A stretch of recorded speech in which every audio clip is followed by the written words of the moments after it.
길 가다가 물 있는 곳에 이르렀을 때 빌립이 입을 열어서 이사야의 말로부터, 이사야의 글로부터, 이사야의 예언으로부터 시작해서 예수를 가르쳐서 복음을 전하다가 길 가다가 물 있는 곳에 이르렀을 때 내시가 빌립에게 물이 있으니 내가 세례를 받음에 무슨 거리낌이 있느냐, 이렇게 이 질문을 합니다. 참 독특한 과정입니다. 성경책을 읽다가 말씀을 해석해 주는 그 말씀의 은혜를 받아서 세례를 받고 싶은 마음이 생겼다는 것이죠. 이게 어떻게 이렇게 연결될 수 있는가? 말씀을 읽다가 은혜 받고, 말씀을 듣다가 은혜 받아서 세례 받고 싶은 마음, 이게 도대체 왜 이렇게 연결이 되는가라고 하는 그런 질문, 궁금증이 들기도 합니다. 내가 물이 있으니까 세례 받으면 무슨 거리낌이 있느냐? 물이 있으니까 내가 세례 받는데 장애가 될 게 있느냐? 문제 될 게 있느냐? 안 받을 이유가 있느냐? 받지 못할 이유가 있느냐? 이렇게 질문을 합니다.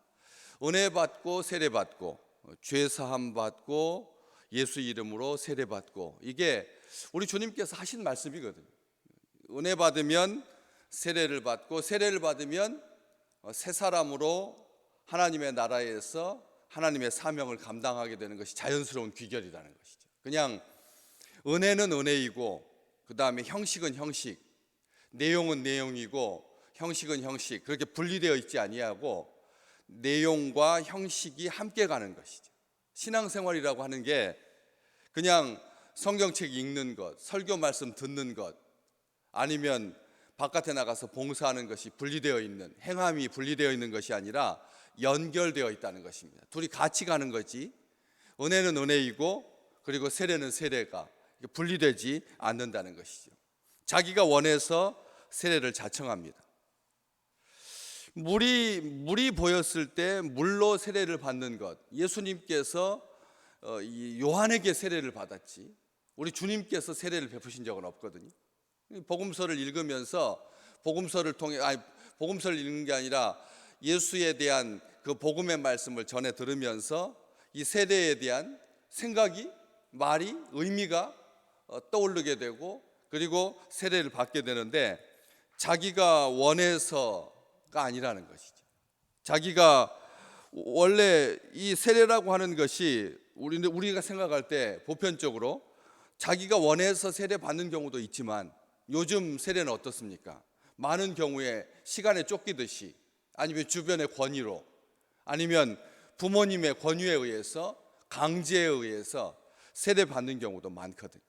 그렇기 때문에 이 이디오피아 내시가 세례를 받는 것은 왜 그런가 궁금증을 갖게 되는데, 고국에 도착해서 더 크고 깨끗한 강과 물에서 사람들이 보는 데서 축복받으면서 거창하게, 폼나게, 화려하게 세례 받을 수 있거든요. 그렇죠? 안 그렇습니까?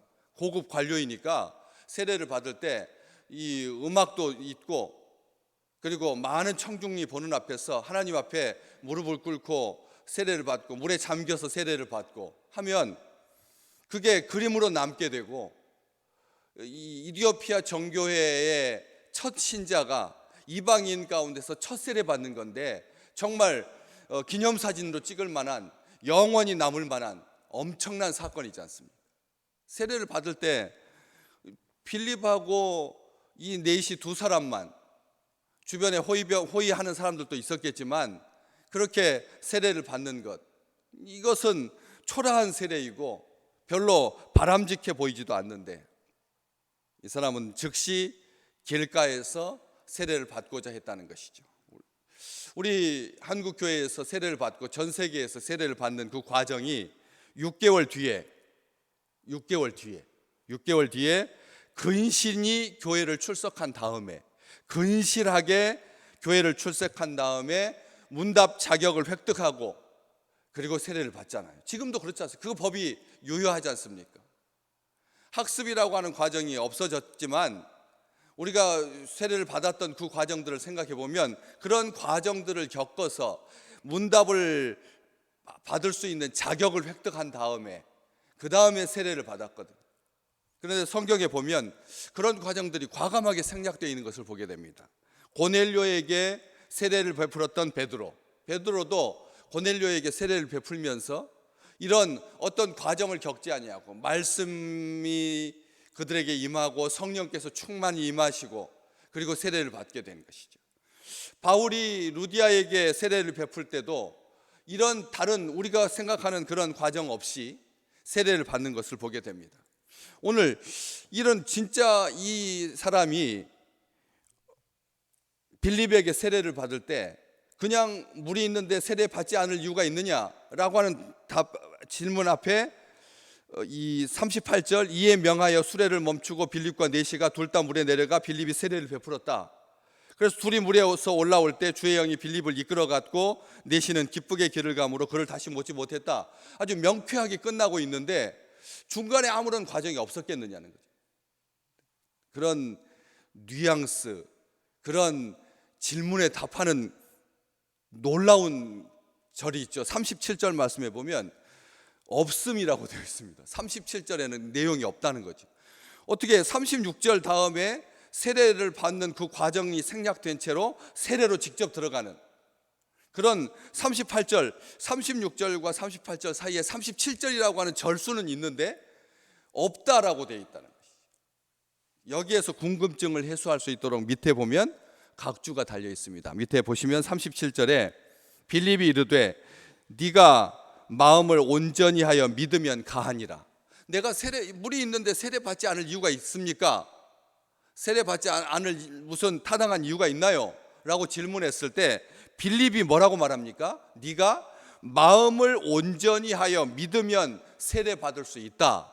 이렇게 말하니까 뭐라고 대답합니까? 내시가 말하되 내가 예수 그리스도께서 하나님의 아들이신 줄 믿노라.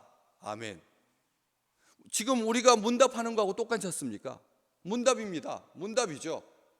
세례를 네가 마음을 온전히 하여서 믿으면 세례 받을 수 있다라고 하는 그 답에 이 이디오피아 내시가 내가 예수 그리스도께서 하나님의 아들이신 줄 믿는다. 믿음을 고백하고 있는 것입니다. 이 과정을 분명히 하고 있다는 것이죠. 지금도 뭐 학습의 과정이 6개월이었다가 3개월로 축소되든 아니면 없어지든 예수를 믿는 즉시 세례를 받는다라고 말하지만 그 과정 속에서 온전한 믿음, 진심으로 믿는다면 예수 그리스도가 하나님의 아들이심을 내가 믿습니다. 나의 신앙이 고백된 다음에 세례를 베푸는 것이죠. 지금도 똑같이 여전히 유효합니다. 저는 묻습니다. 아이들에게 그리고 장년 성인들에게 똑같은 질문을 합니다. 네가 온전히 믿느냐? 그렇게 믿으면 너의 신앙 고백, 예수 그리스도에 대해서 어떻게 생각하느냐? 그런 고백을 듣고 나서 문답 후에 세례를 베푸게 되는 거죠. 입교하게 되는 것이죠. 이런 과정, 이 세례의 과정, 사실 구약 성경에서의 세례라고 하는 것이 정결 예식으로 남아 있습니다. 우리 기록으로 남아 있는데 정결 예식은 하나님께 나아갈 때, 하나님께 나아가면서 성소에 들어가고 지성소에 들어가기 전에 안뜰에서 성소로 들어갈 때 그 앞에 있던 물두멍에다가 손을 씻고, 손만 씻는 게 아니죠. 손을 씻으면서 마음의 죄를 씻는 거예요. 손만 씻는 것이 아니라 마음의 죄를 씻고 하나님 앞에 나아가는 것이죠. 그렇게 나아가는 구약의 기록을 볼 수가 있고, 신약에서 요한이 세례를 베풀 때는 회개라고 하는 과정을 겪습니다. 회개라고 하는, 물로 씻는다라고 하는 그 과정 속에 회개의 의미가 포함된다는 것이죠. 그래서 성부, 성자, 성령의 이름으로 세례를 받게 되는 거죠. 예수 믿는 믿음으로 구주로 고백하고 그것을 확인한 다음에 사람들 앞에서 시인하고 공식적으로 선포하는 과정을 겪게 되는 거예요. 이게 세례의 모든 과정이죠. 이런 세례를 통해서 신분의 변화를 누리게 되는 것입니다. 오늘 본문 말씀에 보면 수레를 멈추고 빌립과 내시가 둘 다 물에 내려가는 과정, 그리고 세례를 받은 후에 둘이 물에서 올라올세, 신분의 급격한 변화를 잘 보여주는 그런 그림입니다. 죄와 사망에 대해서 내가 물에 잠기면서 죽는다. 그리고 올라올 때 내가 새 사람으로, 하나님의 백성으로, 하나님의 자녀로 올라오는, 다시 말하면 사탄의 종에서 의의 종으로, 예수 그리스도의 백성으로, 하나님의 자녀로, 천국의 백성으로, 새 사람으로, 새 피조물로, 새 사람으로, 옛사람은 죽고 새 사람으로 다시 나는 것, 이게 세례를 잘 표현해주는 의미라는 것이죠. 세례가 갖는 진정한 의미입니다. 우리는 세례를 받았습니다. 그리고 세례 받은 후에 우리의 삶을, 신앙생활을 하고 있습니다. 그런데도 불구하고 사도 바울이 고백했던 고백을 우리는 날마다 하지요. 나는 주 안에서 날마다 죽습니다. 내 정과 욕심을 십자가에 못 박는 그런 세례를, 영의 세례를, 하나님의 영으로 풍성하게 임하는 새 사람으로, 옛사람에서, 죄에서, 사탄에서 의의 사람으로, 그리스도의 백성으로 그렇게 날마다 사는 것이죠. 이게 축복인 것이죠. 날마다 하나님께서 주의 영으로 우리에게 세례를 베풀어 주시는 거예요. 불로, 물로, 영으로 세례를 받게 되는 것이죠. 그런데 여기에서 또 한 가지 자꾸 눈에 띄는 단어가 있는데, 둘 다라고 하는 38절에 둘 다 물에 내려가서 39절에 둘이 물에서 올라올 때 둘 이야기를 계속하고 있습니다. 빌립과 이디오피아 관리 4시가 둘이 같이 함께, 세례라고 하는 의미가 여기에 한 가지 의미가 더 추가되는 것이, 신약 백성들에게 세례라고 하는 것은 한 지체됨, 한 공동체됨, 머리 대신 예수 그리스도를 주로 하고, 그리고 주와 함께하는, 예수로 함께 사는, 영원히 사는, 생명으로 사는, 하나님의 생명으로, 주님의 생명으로 가득한 그런 놀라운 축복을 누리는 거라는 것이죠. 우리가 신앙생활을 함께합니다. 이 같이 하는 것, 한 세례를 받습니다. 세례도 하나요, 주님도 하나요, 믿음도 하나요, 소망도 하나인 것이죠. 우리 요즘 아파트로 새로 입주가 시작되면서 새 식구들이 계속 들어오고 있습니다. 들어오면서 우리가 이물감을 느끼십니까? 들어오신 다음에 얼마만큼 아직 맞지 않아 가지고 이물감을 느끼십니까? 우리 대한민국에 있는 교회가, 아니면 교단도 다르고 또 지역도 다르고 신앙생활도 다르고 다 다르고 하나도 같지 않은데, 왜 우리는 짧은 시간 교육을 받고 환영식을 거친 다음에 또 그렇지 못하여서, 상황이 여의치 못하여서 교육을 받지 못한 채 등록만 하고 신앙생활을 하고 있을 때 우리의 삶 가운데 거리낌이 있느냐는 거죠. 장애가 있느냐는 거죠. 하나님께서 우리에게 한 영으로 부어주셔서 주 예수 그리스도를 주라고 고백하는 모든 백성들이 한 몸과 한 지체가 되는 그 축복을 우리가 누리지 않습니까? 그런 것처럼 이것은 아름다운 일입니다. 세례를 받는다라고 하는 것은 한 몸 되게 하시려고 하는 하나님의 놀라운 축복이라고 하는 것이죠. 사람들 앞에서 시인함으로 우리 주님께서 말씀하셨습니다. 내가 천사들 앞에서, 하나님 앞에서 너를 시인할 것이다. 사람 앞에서 공적으로 시인하는 이 세례가 천국에서 기쁜 마음으로 하나님, 우리 주님께서 시인하는, 인정하는 그런 사건이다라고 하는 것이죠. 그래서 이방인 최초로 세례를 받습니다. 모든 과정을 하나님께서 주관하고 계십니다. 성령, 오늘 39절에 주의 영이라고 되어 있습니다. 세례를 베풀게 하신 분, 바로 주의 영이시라는 거죠. 성령께서 이 일을 주관하고 계십니다. 우리가 성령 받았다, 성령으로 세례 받았다는 뜻입니다. 성령 받았다라고 하는 말은 성령께서 우리에게 임하셨다라고 하는 뜻이고, 세례는 바로 그 임하심을 말씀하고 있는 것이죠. 구원의 표로. 그래서 베드로전서 3장 20절 말씀에 보면 세례가 단순하게 그렇게 우리가 예수 믿기 시작했을 때 은혜 받아가지고 어떤 과정으로서의 절차가 아니라 뭐라고 말합니까? 구원하는 표인데, 육체의 더러운 것을 제하는 것 정도로, 육체의 더러운 것을 씻는 정도로 세례의 의미가 국한되는 게 아니라는 거죠. 우리 일평생 한 번 세례 받지 않습니다. 제세례파의 경우야 하나님 앞에 진정으로 세례받는, 세례가 있기 전까지 모든 세례는 무효하다, 이단입니다. 아시겠지만 제 2번 세례를 베푸는 것은 이단에서 하는 일입니다. 진정 우리는 육체적이고 물리적으로는 일회의 세례를 받지만 그 이후에 성령께서 우리에게 날마다 임하여 주셔서, 날마다, 심지어는 상주하셔서 우리를 기쁘게 받아주시고 새 백성으로 하나님의 자녀로 살게 되는데, 육체의 더러운 것을 제하는 것으로 끝나는 것이 아니라 그 뒤가 더 중요합니다. 하나님을 향한 선한 양심의 간구니라. 세례는 뭐냐? 육체의 더러움을 제하는 것이 아니라 하나님을 향한 선한 양심의 간구다. 오늘 우리가 기도하는 것, 하나님을 향한 세례받은 증거입니다. 기도하는 게 아무것도 아닌 것 같은데도 하나님을 향한 선한 양심의 간구인 줄로 믿습니다.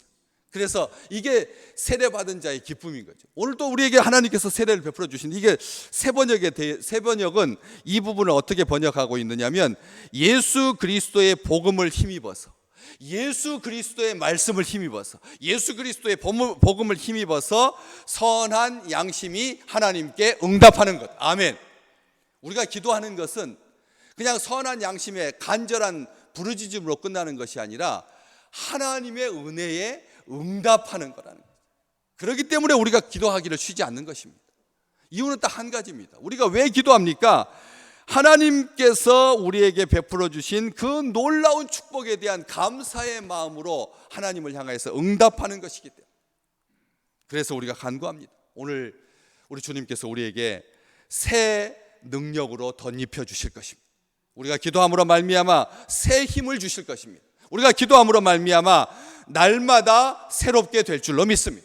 오늘 또 간절한 선한 양심의 간구, 하나님께 응답하는 이 기도를 통해서 하나님께서 우리에게 베풀어 주실 놀라운 것들 풍성하게 누리는 귀한 한 주간이 되시기를 주의 이름으로 축복합니다.